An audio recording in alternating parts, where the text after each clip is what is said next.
Telemedicine is making new strides through an innovative pilot program called Project Echo. The program connects primary care physicians with specialists to work on managing specific cases and also providing educational sessions to help physicians manage complex conditions like chronic pain and hepatitis C.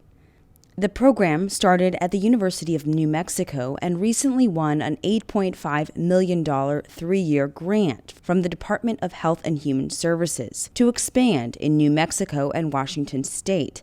On July 10th, the Department of Veterans Affairs said they'd be implementing their own version, called Scan Echo, at 11 sites across the country. The program's director, Dr. Sanjeev Arora, said the program can help physicians provide better care.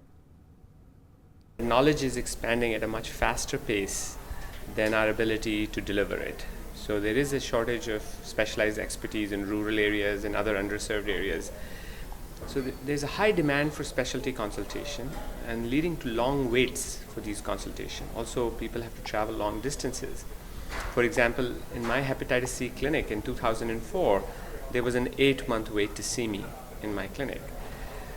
With the ECHO model, as we set up about 21 centers of excellence for treating hepatitis C all over New Mexico, this led to a massive capacity expansion, and the waits in our clinics has gone down to about 2 weeks.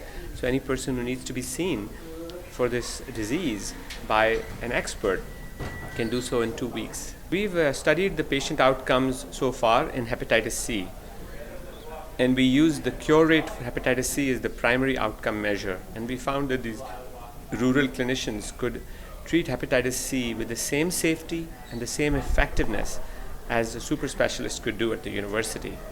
Dr. Arora added that the program not only helps patients get better care faster, but can also directly benefit the primary care practice. So an important role of ECHO is to support primary care clinicians. Firstly, by helping them develop a specialized area of expertise so that they don't have to try and keep up with the latest knowledge in every field. So if in a group primary practice, if each primary care clinician chooses one area of expertise, then they create self-supporting networks. The second is to help them develop trained teams in the areas that they choose as their expertise. Much like in the university, they are trained nurses, they are trained community health workers, they are trained medical assistants. Similarly, we train the primary care doctors team, which then helps them to essentially provide best practice care. Dr. Arora emphasized that for this model to succeed at the national level, physician reimbursement will have to switch from the traditional fee-for-service model.